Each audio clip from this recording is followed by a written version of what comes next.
In this video, we're going to talk about states of matter and change of state. So, what's matter? So, matter is anything that has mass and volume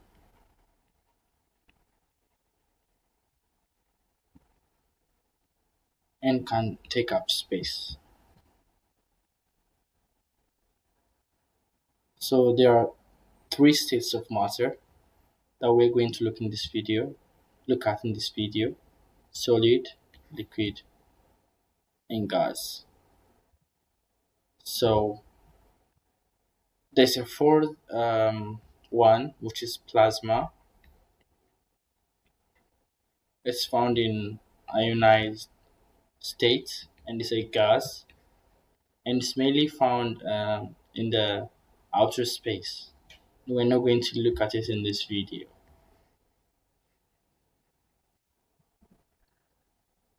So matter can exist in different states depending on temperature and pressure.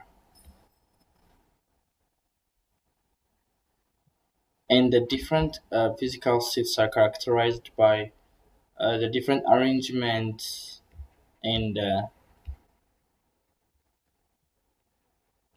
movements of particles.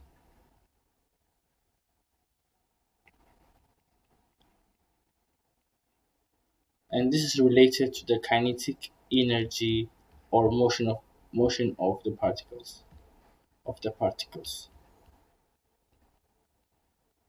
Let's start with solid. So solid is represented by this drawing right here.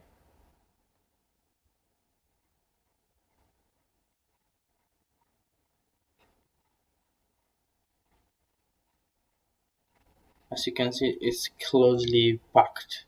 There's no space between the particles. Literally no space between the particles. And for liquid,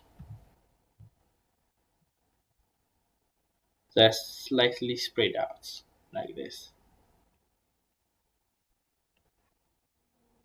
And for gas,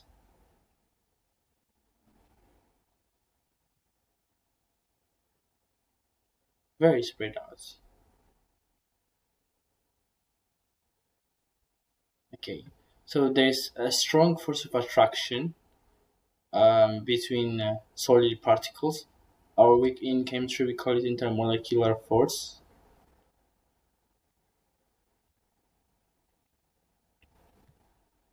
It's so strong that the particles can only vibrate about a fixed position and they cannot move.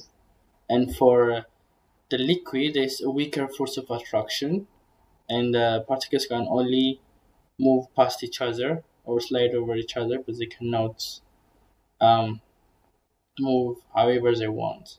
And for the gas, there's literally no force, or in chemistry we say negligible force, and particles can move randomly in all the directions they want. Solid has a fixed shape.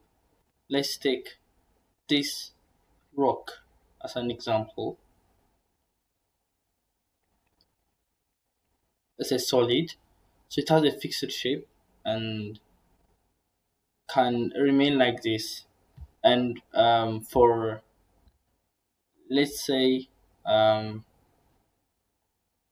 for liquid takes the shape of the container. So it does not have a shape by itself, but it takes the shape of the container. And for gas, it has no fixed shape. It's irregular. So for fixed volume, let me say I have a container right here. So if I put this rock inside, it has both fixed shape and fixed volume. And for the liquid, it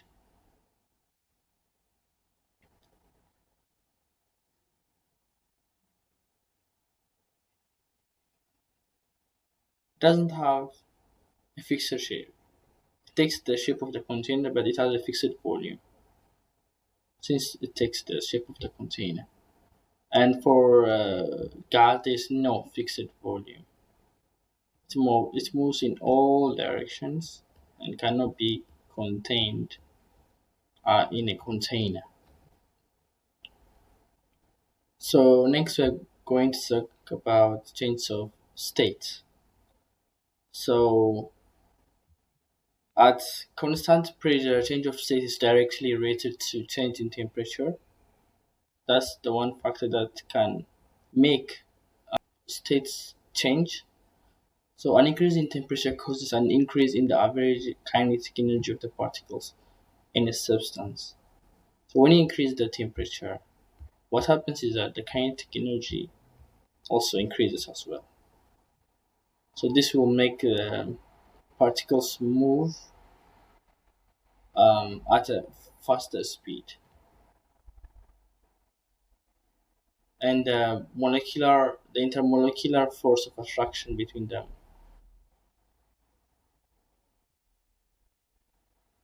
is broken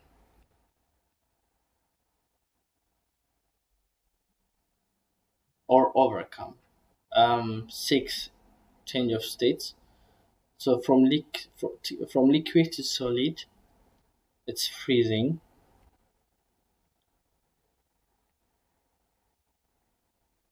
and from solid to liquid, it's melting. From solid to gas is sublimation,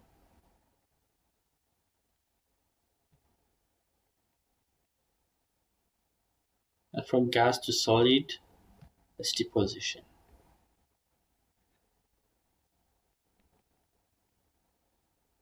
From liquid to gas is boiling,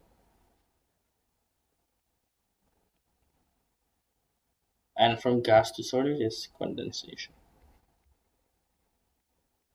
So these are the change of states that we have. So depending on the release of energy, this change of states can be divided into endothermic and exothermic. So what exothermic means is basically exothermic reactions release heat to the system surroundings, and endothermic reactions absorb heat from the system surroundings. So which of these change of states are exothermic and which of these are endothermic? So exothermic reactions are from this the one on top is exothermic. The one below is endothermic. I'm referring to the directions of the change. So from liquid to solid, that is freezing, and from gas to solid, that is condensation, and from gas to solid, that is deposition. And for the endothermic part, from solid to liquid, that is melting, from liquid to gas, that's boiling, and from solid to gas, that is sublimation.